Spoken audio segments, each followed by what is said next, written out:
चलो अच्छा, तो 11th केमिस्ट्री आज वाला अपना लेक्चर। अब इस लेक्चर पहले मैं नाम लिख देता हूँ, quantum mechanical model of atom है ये। Quantum mechanical model of atom, sorry, quantum mechanical model of atom. इसका नाम हम कैसे डिस्क्राइब करेंगे? देखिए, क्वांटम मैकेनिकल मॉडल जो था एटम का, ये नाम ही जो क्वांटम मैकेनिक्स नाम आया, वो कैसे आया, ये नाम क्या है, उसके पहले क्या नाम था, तो क्या डिफरेंस है इन दोनों में। देखो बच्चों, हमने पढ़ा हुआ है क्लासिकल मैकेनिक्स, ये हमने 9th 10th में पढ़ के आए हैं। तो ये बेस है बच्चों न्यूटन लॉ पे, न्यूटन्स लॉ, और जो बाकी है फोर्स, मोमेंटम, और बेसिकली ये सब कुछ है बच्चों मैक्रोस्कोपिकली। मैक्रो मतलब जो पार्टिकल्स बड़े हैं, जो हमें दिखते हैं, उन सब पे ये मॉडल ऑफ एटम अच्छे से काम कर रहा था। अब इसी मॉडल ऑफ एटम के हिसाब से हमने एटम का मॉडल भी बना दिया। समझे बात आप? जैसे रदरफोर्ड ने बना दिया, बोहर थ्योरी आ गई, तो ये सारा कुछ उसी हिसाब से आ गया। अब ये बहुत सारी बातें जो हैं, जो प्रॉपर्टीज, जैसे माइक्रोस्कोपिक पार्टिकल्स, उनकी जो पार्टिकल्स दिखते नहीं हमें, और उनकी जो ऑब्जर्वेबल प्रॉपर्टीज आती हैं, उनको क्लासिकल मैकेनिक्स नहीं मान पाया, या उनको अपने बनाए हुए लॉ से नहीं एक्सप्लेन कर पाया। कैसे सर? देखो बच्चों, ये मैकेनिकल मॉडल था हमारे पास जो क्लासिकल मैकेनिक्स में ली बोहर का था, तो बाद में आ गया डी ब्रॉगली कॉन्सेप्ट। अब डी ब्रॉगली कॉन्सेप्ट क्या था बच्चों? ये कहता है कि इलेक्ट्रॉन जो है माइक्रोस्कोपिक है और उसकी एक वेवलेंथ होती है, तो ये वाली बात तो इसमें आ ही नहीं गई। इसी तरह से हाइजेनबर्ग बच्चों आ गया अपने पास,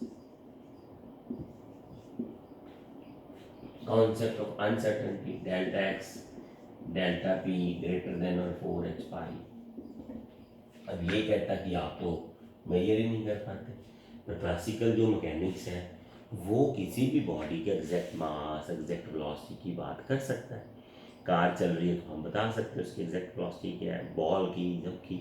तो इससे पहले यही चलता था, ये नहीं चल हो रहा था काम इसमें। ठीक है, तो क्लासिकल मैकेनिकल मॉडल जो था, it's a failure for microscopic, इसीलिए तो डी ब्रॉगली कॉन्सेप्ट को हमने फेलियर में डाल दिया था। ठीक है, तो क्वांटम मैकेनिक्स मॉडल जो था वो हम लेके आए नया। तो क्वांटम मैकेनिक्स बेसिकली करता क्या बच्चों? क्वांटम मैकेनिक्स ये नया नया फील्ड है। पहली बात तो ये बच्चों, quantum mechanics is a theoretical concept. Theoretical concept है बच्चों ये, और ये कॉन्सेप्ट जो है वो माइक्रोस्कोपिक पार्टिकल्स की जो ऑब्जर्वेबल प्रॉपर्टीज है, अब वो भी फील तो होती नहीं, ऑब्जर्व की जा सकती है, उनको अपनी थ्योरेटिकल कॉन्सेप्ट में उनको जगह देता है। जैसे क्लासिकल में बोहर ने वेव नेचर को जगह नहीं दी थी, पर quantum mechanics model of atom में उसको जगह मिलेगी, हाइजेनबर्ग को भी जगह मिलेगी, सबको ऐसे ऐसे जगह मिलेगी। उसी हिसाब से नया मॉडल ऑफ एटम बनेगा। Quantum mechanics is a theoretical concept which basically incorporate all the observable properties of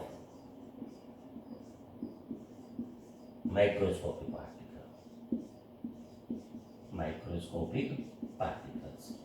ये सारी जो प्रॉपर्टीज हैं उसको इनकॉर्पोरेट करेगी ऑब्जर्वेबल प्रॉपर्टीज को माइक्रोस्कोपी में, उसकी वेव करैक्टर्स, उसके जो अनसर्टेनिटी प्रिंसिपल्स हैं वो सब को ये आराम से इनकॉर्पोरेट करेगी।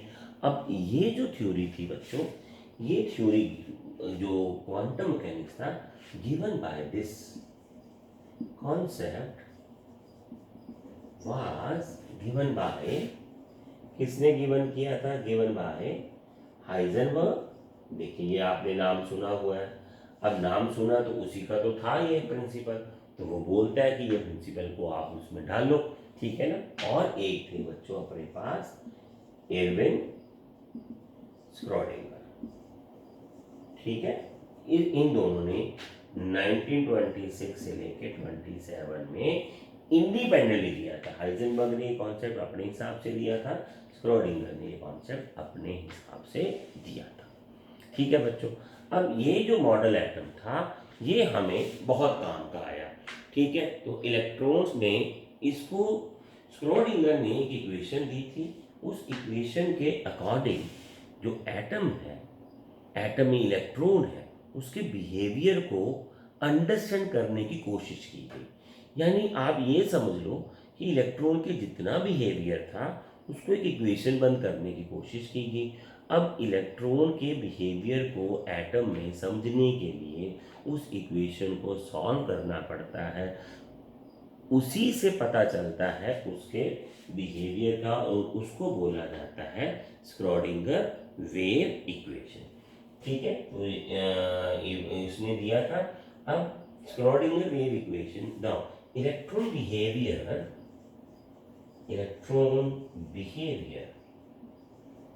in an atom is understood by an equation। अब ये इक्वेशन है गिवन बाय स्क्रोडिंगर, ठीक है। तो स्क्रोडिंगर ने एक इक्वेशन दी थी, उस इक्वेशन के अकॉर्डिंग वेव मैकेनिक्स का मॉडल, क्वांटम मैकेनिक्स के मॉडल को हम समझते हैं। तो स्क्रोडिंगर की इक्वेशन जो है वो क्या थी बच्चों? जाई एक्स के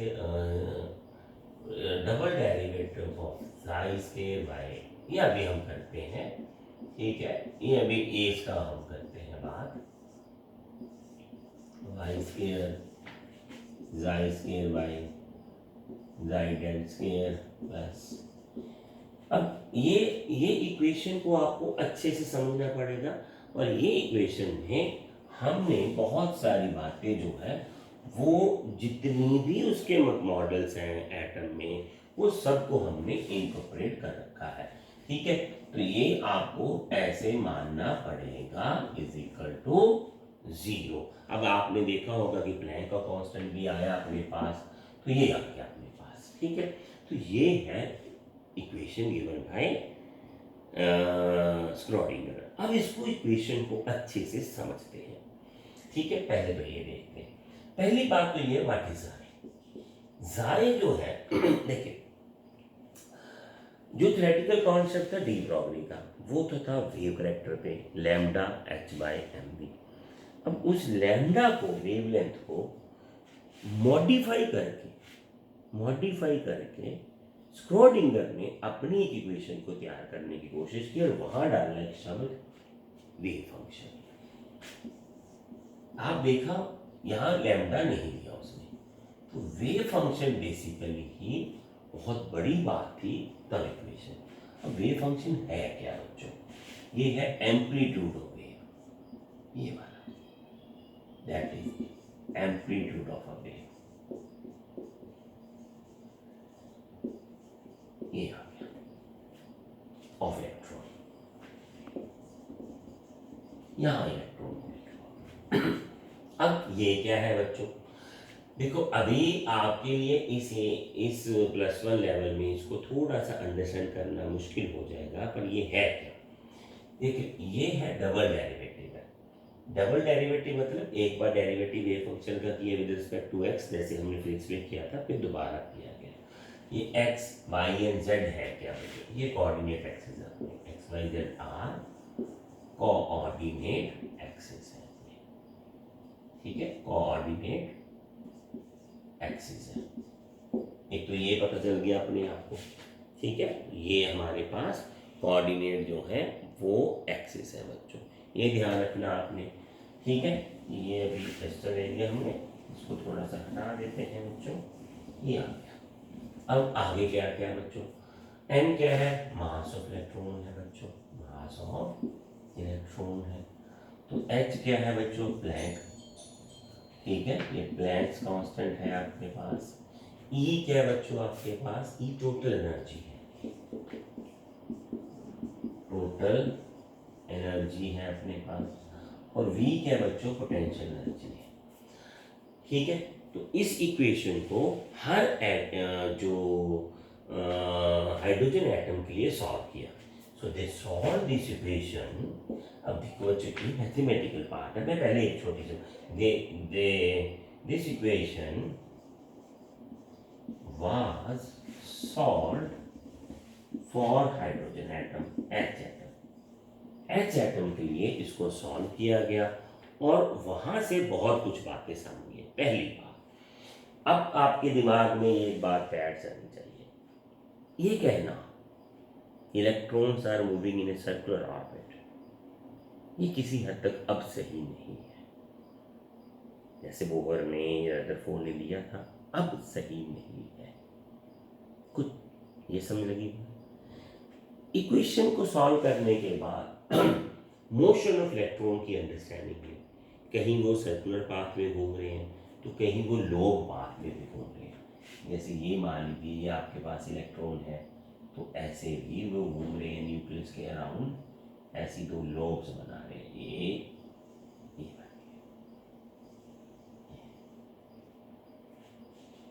दिस द पाथ।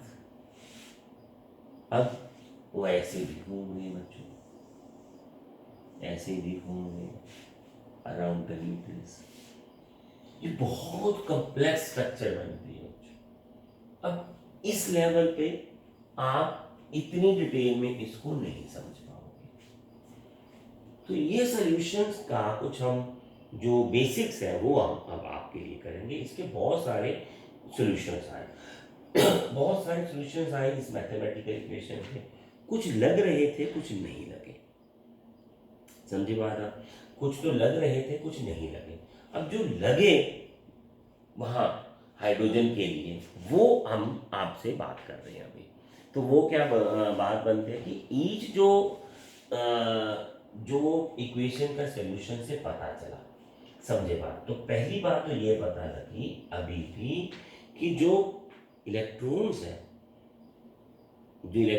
हैं वो परमिटेड एनर्जी ऑर्बिट में ही घूमते हैं, बट अब उनका नाम जो ऑर्बिटल्स पड़ जाएगा, ठीक है। तो electrons in an atom moves in permitted energy levels, and now the energy levels are called as orbitals.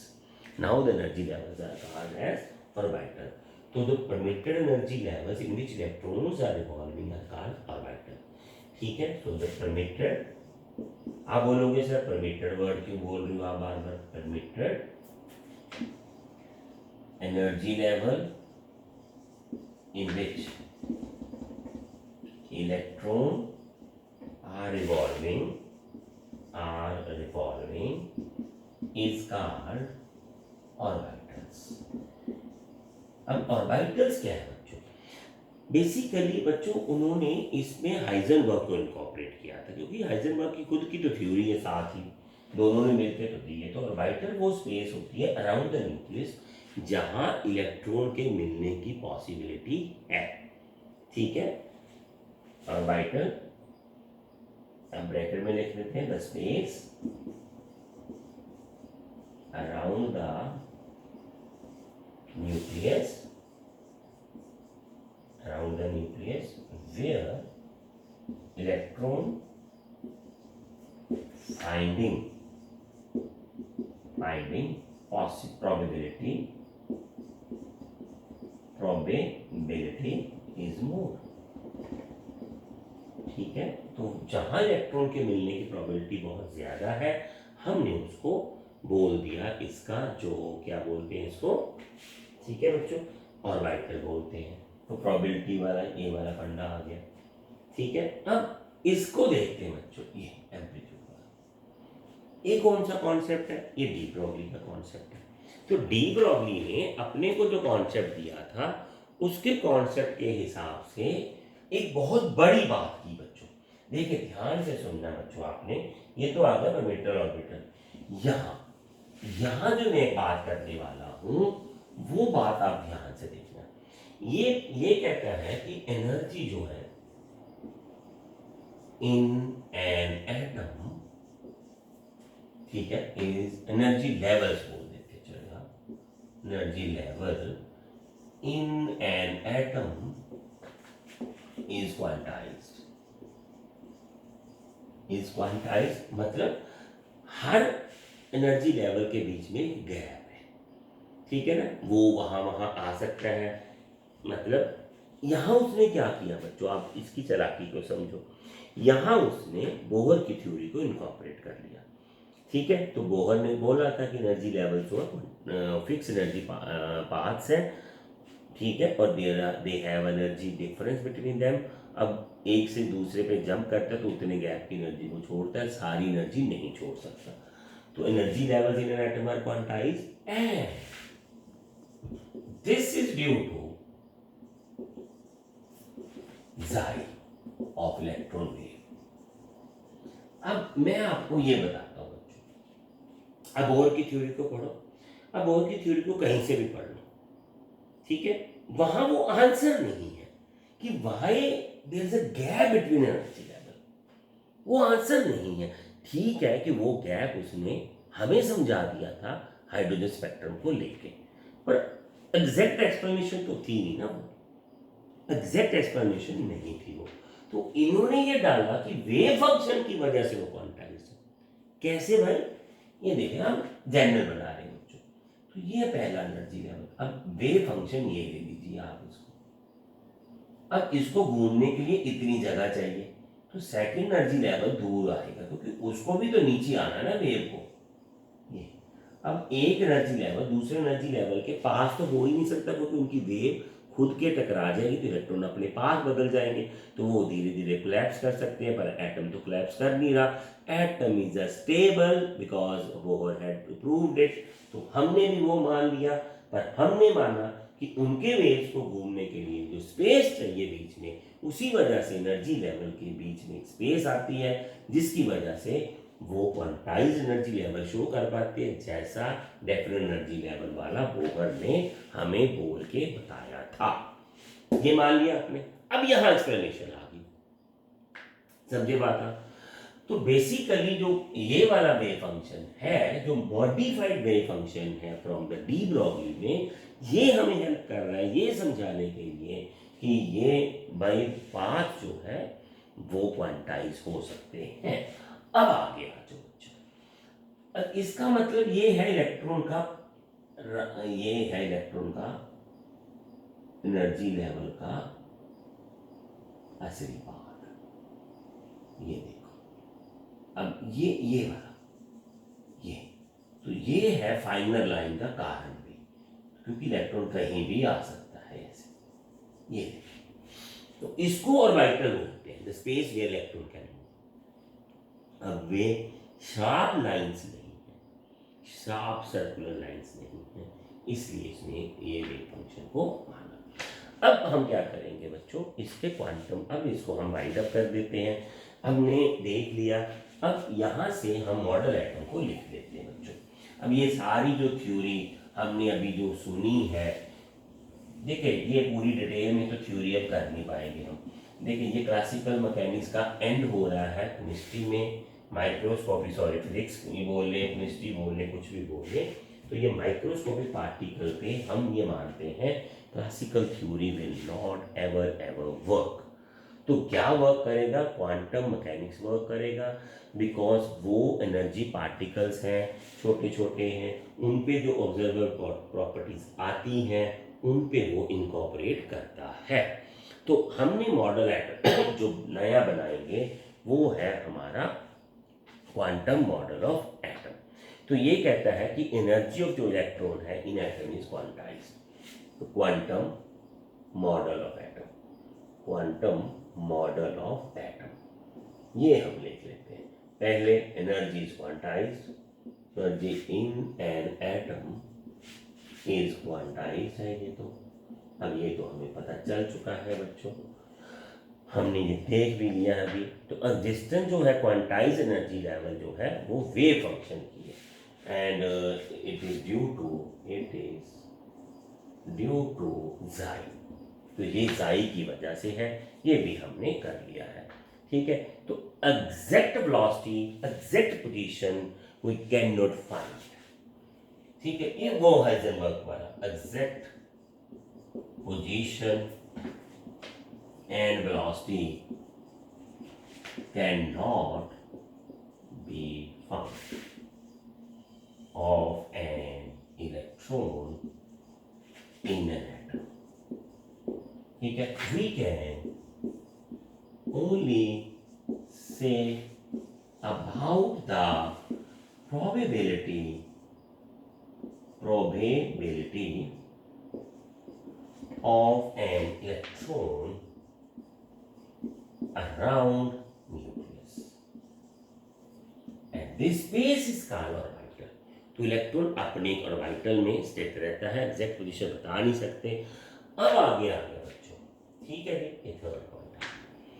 Quantum mechanics ने बच्चों अपनी सारी थ्योरी का जो निचोड़ है वो 4 क्वांटम नंबर दिए थे।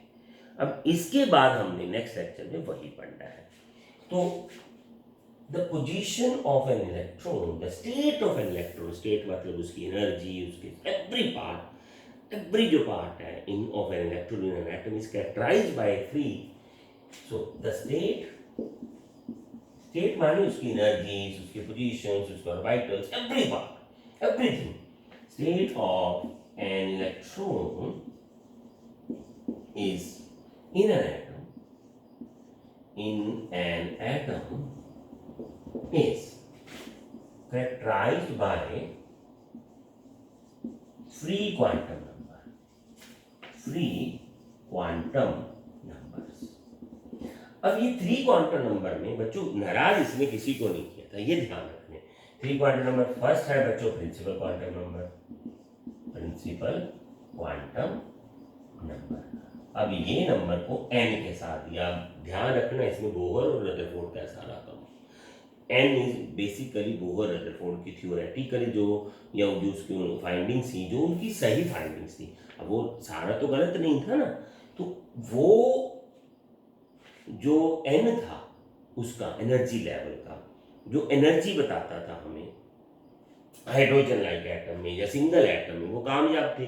तो ये क्वांटम नंबर उनकी थ्योरी को निचोड़ के जो सही था वो ले लिया था, उसको क्वांटम नंबर बोल दी। ये 4 नंबर की थ्योरी है मॉडल एटम क्वांटम, वो हम आगे पढ़ेंगे, अगले लेक्चर में आना है, वो हम डिटेल में पढ़ेंगे, तब आपको ये ऐसे बच्चों ये बहुत सारा लेवल में, अभी आप +1 में हो तो ये थोड़ा डिफिकल्ट लग रहा है, पर मैंने आपको ये समझाने की कोशिश की क्वांटम मैकेनिक्स कुछ नहीं है, ये माइक्रोस्कोपी के लिए उसकी जो ऑब्जर्वेबल प्रॉपर्टीज जो क्लासिकल थ्योरी नहीं मान रही थी उसको इनकॉर्पोरेट करके वो बढ़ा रहा है।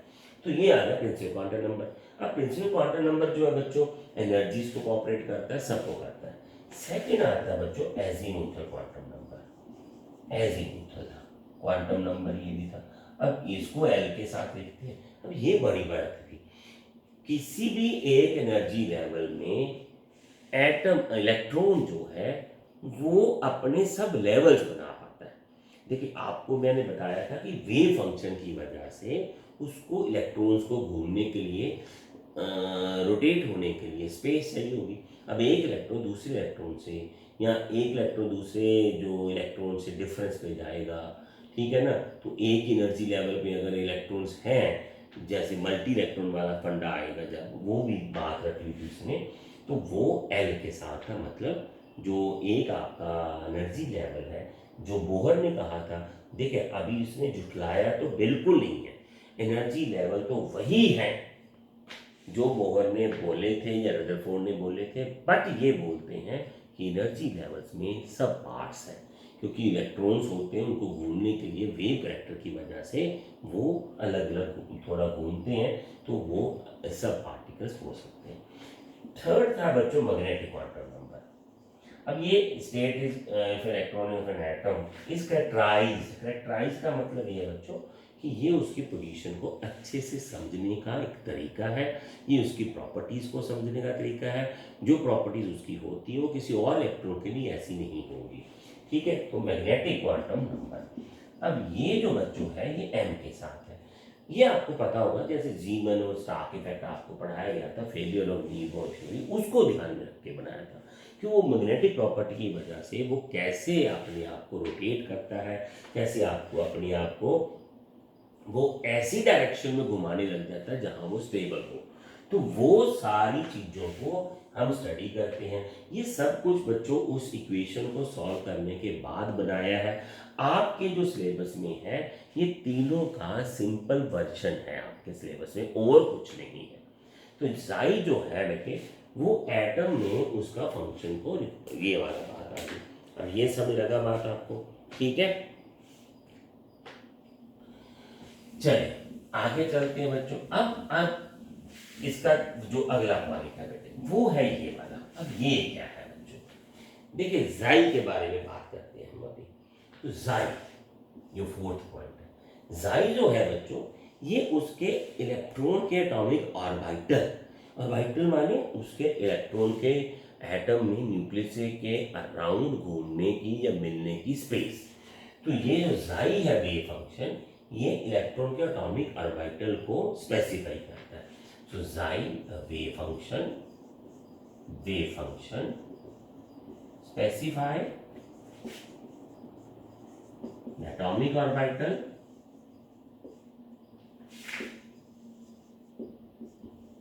Of an electron.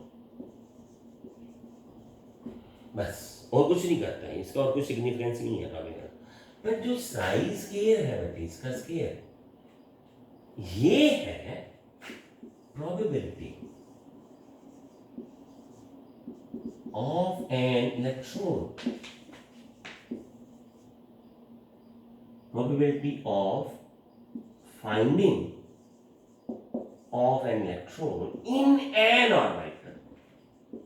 एक ऑर्बिटल में भी इलेक्ट्रॉन के मिलने की प्रोबेबिलिटी को साइज के। अब फिर कंफ्यूज हो गए होंगे, है ना, ऊपर क्या लिख दिया नीचे क्या लिख दिया। ऊपर तो लिख लिया आप जाई एटॉमिक ऑर्बिटल है, वो तो स्पेस होती है जहां इलेक्ट्रॉन के मिलने की संभावना है।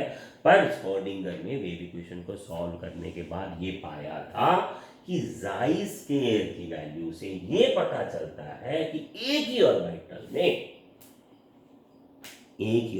में इलेक्ट्रॉन कई बार किसी एक जगह पे नहीं आता, उसके आने की पॉसिबिलिटी या प्रोबेबिलिटी ही नहीं है वहां, and that is called nodal plane. समझे ज्यादा, ये आगे आगे सॉल्व होगा। आप समझेंगे बात पूरी की, ध्यान से देखिए। there are some spaces between an atomic orbital where electron never comes। हो ही नहीं सकता वहां। तो आप बोलोगे फिर वो क्या लिखा है भाई, वो एटॉमिक ऑर्बिटल को स्पेसिफाई करता है कि atomic orbital of this is an atomic orbital of an electron, पर वो ये नहीं बताता कि इलेक्ट्रॉन एटॉमिक ऑर्बिटल में बिहेव कैसे कर रहा है। अब ये कहता है जाई स्केयर, ये जब स्क्रोडिंगर ने वेव इक्वेशन मैथमेटिकल सॉल्व करके, क्योंकि थ्योरेटिकल कॉन्सेप्ट था, तो उसने ये पाया कि their behaviour of electron with in an orbital, एक ऑर्बिटल में भी डिफरेंट हो सकता है। समझे बात आप। तो वो कहता है कि इसकी वजह से एक इलेक्ट्रॉन अलग अलग ऑर्बिटल में अलग अलग तरह से बिहेव कर सकता है। उसका डिस्टेंस जैसे जैसे न्यूक्लियस से बढ़ता है उसका बिहेवियर में बहुत डिफरेंस आता है। उसकी मैग्नेटिक प्रॉपर्टीज की वजह से जो बाहर इंटरेक्शन करता है उसमें फर्क आता है। वो सारा फर्क उसने इस इक्वेशन जाई स्केयर की वैल्यू को सॉल्व करके पाया था। समझे बात आप। अब ये स्क्रोडिंगर की इक्वेशन, अब अगर आपने इन्हें अच्छे से सुन लिया तो आप ये पाएंगे कि आपको इसके आगे एटॉमिक स्ट्रक्चर सब समझ आ रहा है। ये बहुत वास्ट इक्वेशंस है बच्चों, मैंने इसका कोशिश की है कि आपको थोड़ा सा बेसिक्स आपको पता चल जाए, क्योंकि इस लेवल पे इसका सोल्यूशन आपके सिलेबस में या इसके प्रूफ्स या इसकी फाइंडिंग्स तो है ही नहीं है, बस ये वैसे दे दिया था because they want to shift you from classical to mechanic quantum mechanics, क्योंकि क्लासिकल मॉडल तो बोहर की थ्योरी के साथ खत्म हो गया। उसके बाद नील डी ब्रॉगली और हाइजेनबर्ग जैसी वो कॉन्सेप्ट आए तो नया कॉन्सेप्ट बनाना पड़ना था, अब वो उन्होंने बनाया।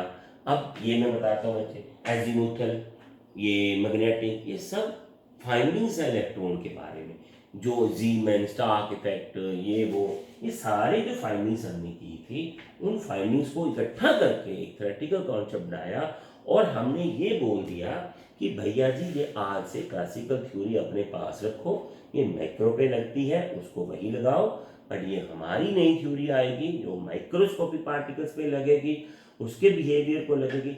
पर वो कहते जी आप पढ़ोगे कैसे इस थ्योरी से, तो वो कहते कोई दिक्कत नहीं है, हमने इस स्क्रोडिंगर की इक्वेशन बना रखी है, इसको सॉल्व करेंगे हर एक इलेक्ट्रॉन के लिए, उसके डिस्टेंसेस के, देखो पोटेंशियल एनर्जी रखा था ना वर्ड, इलेक्ट्रिक एनर्जी वर्ड रखा था वहाँ, सॉरी टोटल एनर्जी, तो total energy, potential energy, kinetic energies, ये सारी की वजह से इलेक्ट्रॉन का डिस्टेंस चेंज होता है न्यूक्लियस से, तो वहां इलेक्ट्रॉन कैसे बिहेव करता है वो स्क्रोडिंगर की इक्वेशन से पता चलता है। वहां से हम जाई को सॉल्व करते हैं, जाई वेव फंक्शन को सॉल्व करते हैं, उसकी फाइंडिंग्स को निकालते हैं, पर जाई हमारे काम का नहीं होता। जाई का स्केल वैल्यू जो है वो बताता है हमें बहुत सी बातें of an electron in an atom. तो मैंने कोशिश की आपके लिए एक छोटा सा ब्रीफ इसको बनाने के लिए, जैसे ही आप टेक्स्ट बुक में पढ़ोगे ज़्यादा कन्फ्यूजन आएगा, इससे ज़्यादा ही आएगा, पर मैं आपको ये बताता हूँ कि बेसिकली आज से हम एटम में क्वांटम मैकेनिक्स में चल रहे हैं, और हम क्वांटम मैकेनिक्स को बस इतना ही पढ़ेंगे, पर हम क्या पढ़ेंगे, इसके 4 क्वांटम नंबर, जहाँ ये 4 क्वांटम नंबर में पूरी थ्योरी को उन्होंने संभाल के बनाया हुआ है, पर हमारे सिलेबस में उनके छोटे छोटे एप्लीकेशंस ही हैं। ठीक है, तो उससे हम आज आगे से नेक्स्ट लेक्चर से एटॉमिक मॉडल को रीड पढ़ना शुरू करेंगे। How electrons behave in an atom according to quantum mechanics is fully explained by the 4 quantum numbers of an electron in an atom। तो वहाँ वो एड्रेस बोला जाता है इलेक्ट्रॉन का, तो वो हम नेक्स्ट लेक्चर में देखेंगे। चलिए।